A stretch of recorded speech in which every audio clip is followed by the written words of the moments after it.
ஹர ஹர சங்கர ஜய ஜய சங்கர ஹர ஹர சங்கர ஜய ஜய சங்கர. நதியில் ஸ்நானம் செய்துவிட்டு வந்தார்கள் பெரியவா. கடுமையான காய்ச்சல் வந்துவிட்டது. உடம்பில் அனல் பறந்தது. டாக்டர் வந்து பார்த்தார். மாத்திரைகள் கொடுத்து உடனே பால் சாப்பிட்டு விட்டு மாத்திரைகளை போட்டுக்கொள்ள வேண்டும் என்றார். சுத்த பவாசம், தண்ணீர் கூட பருகுவதில்லை என்னும் போது பாலை சாப்பிடலாமா? இன்னைக்கு பாலும் வேண்டாம் மாத்திரையும் வேண்டாம் சொல்லிவிட்டார்கள் பெரியவா.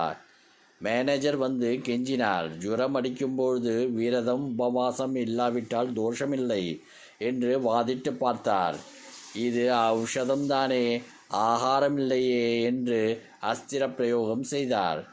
பெரியவா அருகிலிருந்த சிஷ்யனிடம், டாக்டர் கொடுத்ததும் ஔஷதம், நான் பரம ஔஷதத்தில் இருக்கேன் என்று மெல்லிய குரலில் தட்டு தடுமாறி கூறினார்.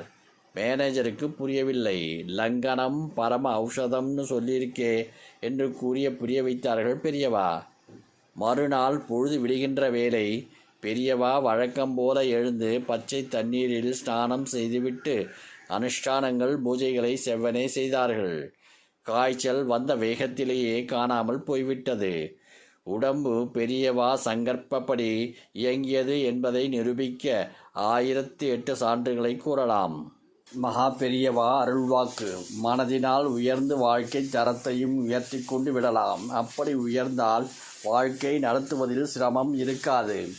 அனைவரும் அவரவர் தர்மத்தை காப்பாற்றிக் கொள்ள பயன்படுபவைதாம் மந்திரங்கள். நமக்கு அர்த்தம் தெரியவில்லை என்பதற்காக அவற்றை விட்டுவிடக்கூடாது. நம் துக்கங்கள் அனைத்தையும் ஞானமாகிய தண்ணீரில் அமுக்கிவிட வேண்டும். அப்போது தண்ணீருக்குள் மூழ்கிய குடம் போன்று துக்கம் பரம லேசாகிவிடும். அன்பே சிவம் என்கிறார் திருமூலர். அறிவான தெய்வமே என்கிறார் தாயுமானவர். இந்த அன்பையும் அறிவையும் அன்னபூரணி நமக்கெல்லாம் பிச்சையாக போட பிரார்த்திப்போம்.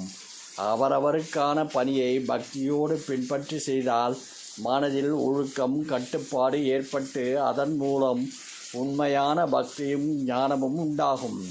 கோபம் கெட்ட எண்ணம் இவைகள் இல்லாமல் சாந்தமாக இருக்கும் தட்சிணாமூர்த்தியை பார்க்கும்போது நமக்கு சாந்தம் ஏற்படுகிறது.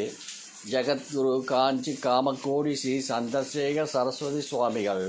ஹர ஹர சங்கர ஜய ஜய சங்கர ஹர ஹர சங்கர ஜய ஜய